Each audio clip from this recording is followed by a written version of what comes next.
সম্মানিত দর্শক শ্রোতা, আসসালামু আলাইকুম ওয়া রাহমাতুল্লাহ। সম্মানিত দর্শক শ্রোতা, আপনারা দেখছেন কৃষি সংক্রান্ত ইউটিউব চ্যানেল আধুনিক কৃষি। সম্মানিত দর্শক শ্রোতা, একটি ভিডিও না করেই থাকতে পারলাম না। বিষয়টা হলো, ইউটিউবে যত ভিডিও পাওয়া যায় কৃষি রিলেটেড, বেশিরভাগ ভিডিওতেই কোনো নাম্বার দেওয়া থাকে না, যে যার ইচ্ছা মতো কথা বলে চলে যায়। আপনি ভিডিও দেখলেন, আপনার উপকার হোক বা না হোক, যে ব্যক্তি ভিডিও তৈরি করছে তার উপকার ঠিকই হবে। তো নাম্বার না দেওয়ার কারণে আপনি যদি কোনো বিষয় বুঝতে না পারেন, সেটা ওভাবেই থেকে যায়। কিন্তু আমার চ্যানেলে নাম্বার দেওয়ার কারণে অনেক ভিউয়ার্স আছেন যারা বিভিন্ন সমস্যায় পড়ার পরে ভিডিওটা দেখেন, তারপরে আরো একটু ভালো করে বোঝার জন্য আমাকে ফোন দিয়ে থাকেন।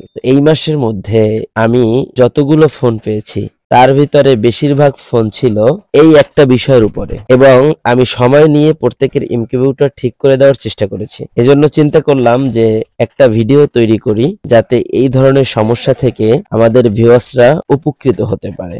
সম্মানিত ভিউয়ার্স, বিষয়টা কি সেটা এখন আপনাদের সামনে তুলে ধরার চেষ্টা করতেছি। এই যে আপনারা দেখতেছেন একটা ভিডিও, যে ডিমগুলো ভাঙা হচ্ছে, ভিতর থেকে অর্ধ পচা বা গলিত একটা ভ্রূণ বের করা হচ্ছে। এটা এভাবে কেন হলো? বিষয়টা হলো, আমরা তো সাধারণত বাজার থেকে ইনকিউবেটর ক্রয় করি, দেখা যায় কেহ 100 ডিমের ইনকিউবেটর ক্রয় করি, কেহ 200 ডিমের ক্রয় করি, কেউ 300, কেউ 500, কেউ 1000 পর্যন্ত ডিমের ইনকিউবেটর ক্রয় করি। আবার এর মধ্যে অনেক ইনকিউবেটর হয় ম্যানুয়াল, আবার অনেক ইনকিউবেটর হয় ফুল অটোমেটিক। এখানে আমরা এই ইনকিউবেটর গুলো যে ক্রয় করি, এই যে এখানে দেখানো আছে, কিছু ইনকিউবেটর হয় ককসেটের মধ্যে, কিছু হয় বিভিন্ন হার্ডবোর্ড, বিভিন্ন কিছুর মধ্যে, কিছু হয় স্টিলের শীট দ্বারা তৈরি। তো এই ইনকিউবেটর যে ইনকিউবেটর ক্রয় করেন না কেন, এই ইনকিউবেটর ভিতরে কিন্তু বিভিন্ন কন্ট্রোলার দেওয়া থাকে। সেই কন্ট্রোলার গুলো কোনো কন্ট্রোলার হয় ছোট, কোনো কন্ট্রোলার হয় বড়, কোনো কন্ট্রোলার হয় ফুল অটোমেটিক, কোনো কন্ট্রোলারের ভিতরে শুধু কিছু মডিউল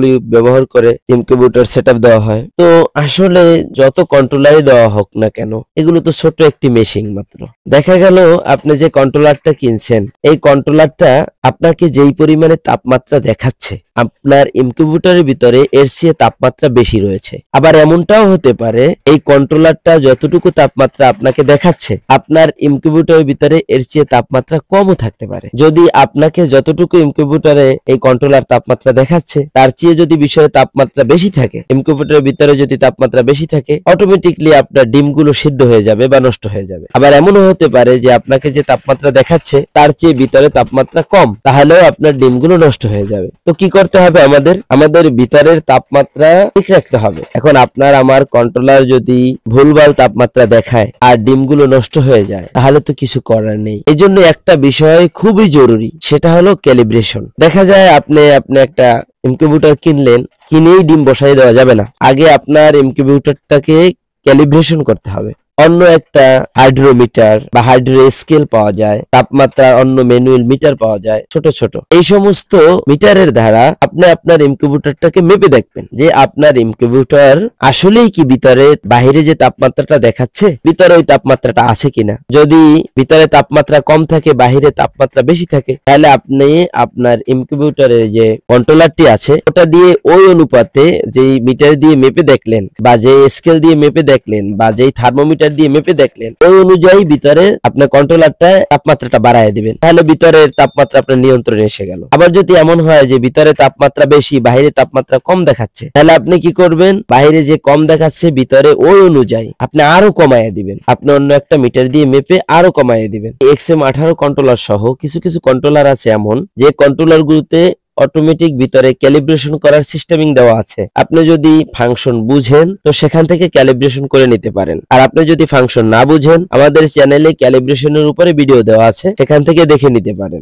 আর যেই মিটার গুলোতে, অর্থাৎ যেই কন্ট্রোলার গুলোতে আপনার ক্যালিব্রেশনের সিস্টেম দেওয়া নেই, সেই কন্ট্রোলার গুলো আপনি বাইরে একটা স্কেল দিয়ে, থার্মোমিটার দিয়ে বা হাইড্রোমিটার দিয়ে মেপে তারপর আপনার কন্ট্রোলারটাকে, আপনার ইনকিউবেটরটাকে ঠিক করে নিতে হবে, ক্যালিব্রেশন করে নিতে হবে। এই ক্যালিব্রেশন যদি আপনি করতে না বুঝেন, যে ভালো বুঝে তার মাধ্যমে করায় নিতে হবে, না হয় আপনার ডিমগুলো সব নষ্ট হয়ে যাবে। এই যে আপনি দেখতে পাচ্ছেন যে এই ডিম নষ্ট হয়েছে, এখানে প্রায় 100 মতন ডিম বসাইছিল আমাদের এক ভাই। উনি বসানোর পরে ওনার ইনকিউবেটরের ভিতরে তাপমাত্রা অনেক বেশি ছিল, অথচ ওনার বাহিরে দেখাইতেছিল খুবই কম। হ্যাঁ, এই অবস্থায় থাকার কারণে ওনার সব ডিমগুলো নষ্ট হয়ে গেছে, মধ্যে এইভাবে বুরুন তৈরি হয়ে তারপরে নষ্ট হয়ে গেছে। এখানে একটা দুঃখের বিষয়, যারা ওনার কাছে ইনকিউবেটর বিক্রি করেছে তারা কিন্তু পাশে ছোট একটি হাইড্রোমিটার লাগিয়ে দিয়েছে, কিন্তু যারা হাইড্রোমিটার লাগিয়ে দিয়েছে তারাও জানে না এই মিটারটার কাজ। তারা শুধুমাত্র আর্দ্রতা দেখার জন্য ওই মিটারটা ইউজ করছে। ওটার পাশে যে দেখা যাইতেছে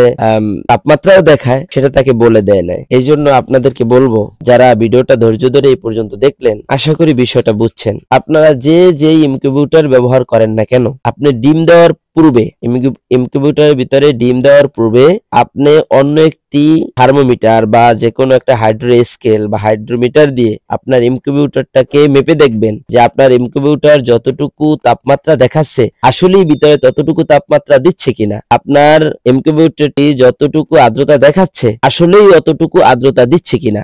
যদি তাপমাত্রা বা আর্দ্রতা ঠিকমতো না দেয়, তো আপনি আপনার ইনকিউবেটরটিকে ভালোভাবে ক্যালিব্রেশন করে সেটআপ দিয়ে নেবেন।